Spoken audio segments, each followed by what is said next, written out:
June 28. నమ్మి బాప్తిస్మం పొందినవాడు రక్షింపబడును, నమ్మని వానికి శిక్ష విధింపబడును.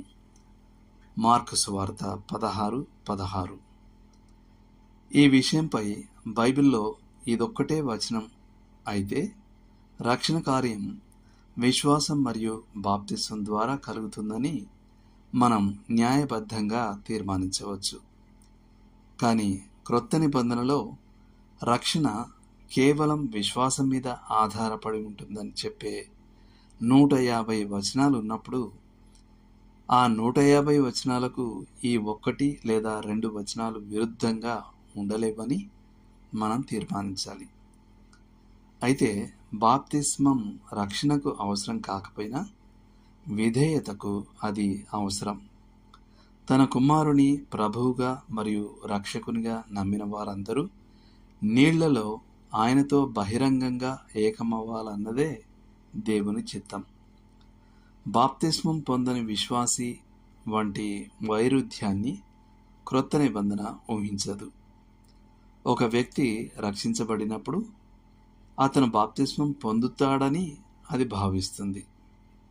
అపోస్తలుల కార్యముల గ్రంథంలో శిష్యులు వెంటనే బాప్తిస్మం అని పిలువదగిన దాన్ని అభ్యసించారు. వారు ఒక సంఘ వాతావరణంలో ఓ అధికారిక కార్యక్రమం కోసం వేచి ఉండలేదు. కానీ ఒక వ్యక్తి యొక్క విశ్వాస ప్రకటన ఆధారంగా వెంటనే బాప్తిస్మం ఇచ్చారు.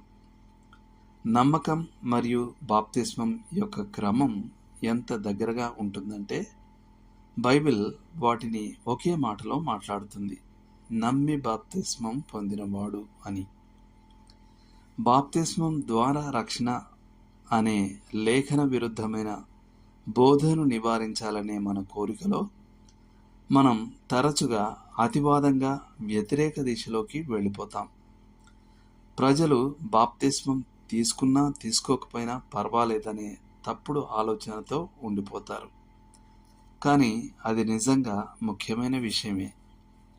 కొందరు తేలిగ్గా నేను బాప్తిస్మం పొందకుండానే పరలోకానికి వెళ్ళగలను అని చెప్పడం మనం వింటాం. నేను వారికి ఎల్లప్పుడూ ఇలా జవాబిస్తాను: అవును, అది నిజమే. మీరు బాప్తిస్మం పొందకుండానే పరలోకానికి వెళ్ళగలరు. కానీ మీరు అలా చేస్తే నిత్యత్వం అంతటిలో మీరు బాప్తిస్మం పొందని వారిగానే ఉంటారు.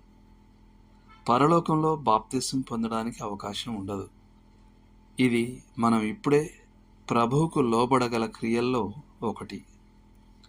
యేసుక్రీస్తును ప్రభువుగా మరియు రక్షకునిగా నమ్మిన వారందరూ బాప్తిస్మం పొందడంలో సమయం వృధా చేయకూడదు. ఈ విధంగా వారు ఆయన మరణ పునరుత్థానాలతో ఆయనతో బహిరంగంగా ఏకమవుతారు. వారు ఆయనతో నూతన జీవం గలవారై నడుచుటకు తమ్మును తాము అప్పగించుకుంటారు.